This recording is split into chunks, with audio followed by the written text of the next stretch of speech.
But Mhm. it is your thought if someone chooses to drink and maybe does a lot over this holiday season, that we need to repopulate with good bacteria with probiotics. What are your thoughts about correcting this, fixing our gut after our extravagance? Yeah, I would say fermented foods, absolutely. And then, layer like I like to look at stool testing. I'm a proponent of test don't guess so then I can make tailored recommendations. But fermented foods are a daily recommendation, whether it's some miso, which is fermented soy, whether it is low sugar kombucha, whether you tolerate dairy, you can do some full fat Greek yogurt, which tends to be a little higher in protein. I think for a lot of individuals, like we always say, let's start with food and then let's layer in what else we need. So whether it's soil based or spore based, but always starting with food because we Mhm. know that you're going to get the most benefits from the food based choices.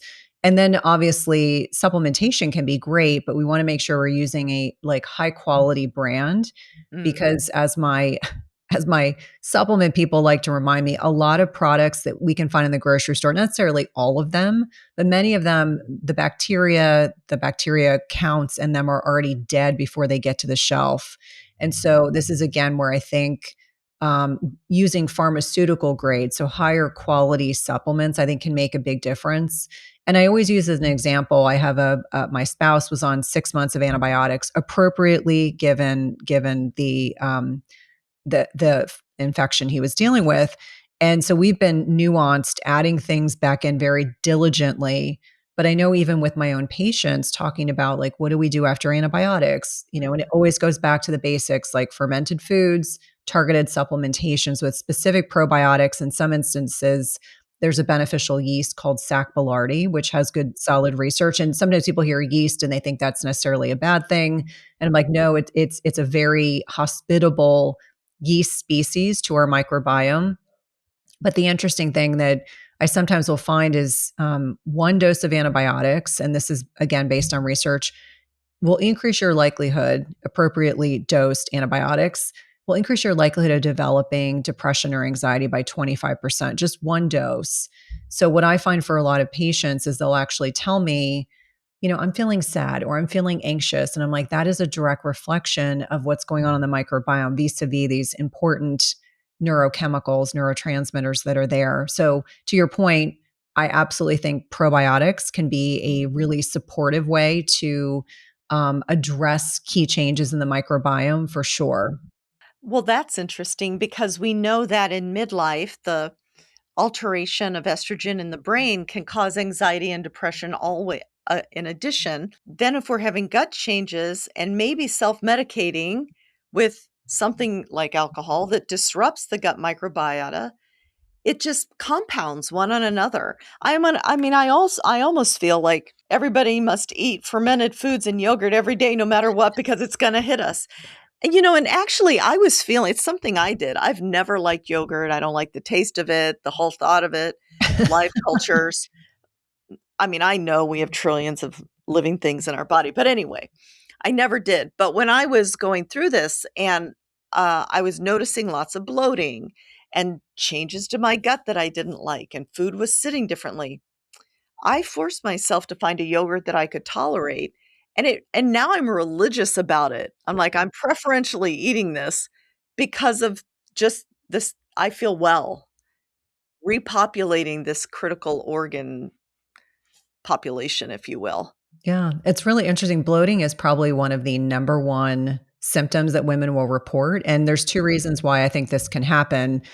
Number one, progesterone is this smooth muscle relaxant, not just in our esophagus and elsewhere in our body, but that the digestive system. And then estrogen is intricately interrelated with nitric oxide production. So Oh, so when everything women in their early, relaxes. yep, in their early 40s tell me bloating, I'm constipated, what's happening? And I'm like, oh, this makes so much sense. Mhm. And to your point, you've never been a yogurt person, but you found a yogurt that really helps Mhm. enormously. And so the other thing that can happen with that bloating piece that I see often is also underlying food sensitivity. So we talked about that small intestinal lining is so tiny, it's one cell layer thick. It gets breached, you mount an immune response. And so common things that you maybe tolerated your entire life suddenly you don't. But I'm so glad that you found a yogurt that you like. I use like a coconut milk yogurt, which my husband thinks is bizarro, but I'm like, I too am not a big yogurt person, but I add it into smoothies and I've learned to just accept that it's just one of those little components of a smoothie that I can get in every day and has a lot of, health benefits. Well, and you're using food as I do. I mean, food can be gorgeous and yummy and a gourmand, but really I just use it as fuel. There's a problem to be solved. There's protein to be had. There's microbiome to be fed. I use it as fuel. I love that. Well, and it's being purposeful, right? I think in many ways we use food for different reasons. Like I have patients that will tell me transparently food is comfort. So I have to find a happy medium. Whereas that hasn't really been, other than maybe dark chocolate, is maybe my one vice. But It's there's okay. like It's for good me, for you. yeah, it's like self-limiting. But I think for a lot of patients, like acknowledging that for many of them, food is comfort. Like maybe it's a way that they self-soothe as a child, young adult, and heading into perimenopause when so many women will share with me, as I'm sure they do with you as well, like all of a sudden they're looking at everything in their life differently. Are they happy in their relationship? Are they happy with their job? Are they happy being in the sandwich generation where they're between aging parents and older children and all the demands that all of us have, whether it's in the home or out of the home? I think a lot of us start to, I would say the word pause in perimenopause and menopause is so important.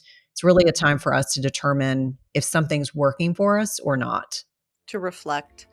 Maybe for the first time because we've been so frenetic running around.